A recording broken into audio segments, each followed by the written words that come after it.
মার্কিন হামলার আতঙ্কে দিন কাটছে ভেনেজুয়েলার রাজধানী কারাকাসের বাসিন্দাদের। পুয়ের্তো রিকায় মার্কিন যুদ্ধবিমান মোতায়েনের পর থেকেই দেশ জুড়ে ছড়িয়ে পড়েছে শঙ্কা ও অনিশ্চয়তা। এর মধ্যেই জীবিকার তাগিদে বের হচ্ছেন কাজে। বাসিন্দারা জানান তারা যুদ্ধ চান না। ভেনেজুয়েলায় যে কোনো সময় হামলা চালাতে পারে যুক্তরাষ্ট্র। পুয়ের্তো রিকোর ঘাঁটিতে আরও 10টি যুদ্ধবিমান মোতায়েনে প্রেসিডেন্ট ডোনাল্ড ট্রাম্পের নির্দেশের পরই ভেনেজুয়েলায় বেড়েছে মার্কিন হামলার শঙ্কা। এ পরিস্থিতিতে আতঙ্ক বাড়ছে দেশটির সাধারণ মানুষের মাঝে। তাদের দৈনন্দিন জীবনেও দেখা দিয়েছে অনিশ্চয়তা। আতঙ্কের মাঝেই জীবিকার জন্য বাইরে বের হয়েছেন অনেকেই। কেউ জানে না কাল বেঁচে উঠব কিনা, কারণ যে কোনো সময় বোমা পড়তে পারে। আমরা ভয়ে আছি। ভেনেজুয়েলার মানুষ শান্তি চায়। আমাদের কেন যুদ্ধের দিকে ঠেলে দেওয়া হবে?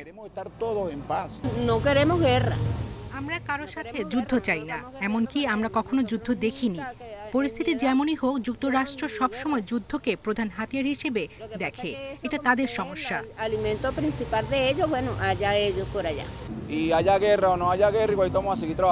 যুদ্ধ হোক বা না হোক, আমাদের কাজ ঠিকই চালিয়ে যেতে হবে।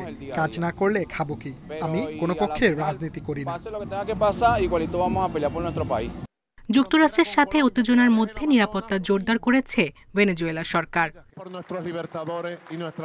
সম্প্রতি সামরিক অভিযানের মাধ্যমে যুক্তরাষ্ট্র ভেনেজুয়েলার সরকার পরিবর্তন করতে চায় বলে অভিযোগ তুলেন দেশটির প্রেসিডেন্ট নিকোলাস মাদুরো।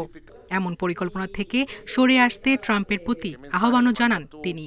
যদিও অভিযোগ উড়িয়ে দিয়ে ট্রাম্প বলেন, মাদক নির্মূলই ওয়াশিংটনের লক্ষ্য।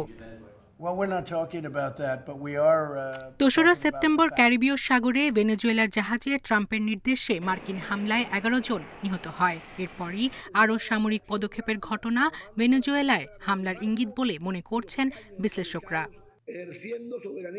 সায়রা খান, ইন্ডিপেন্ডেন্ট নিউজ।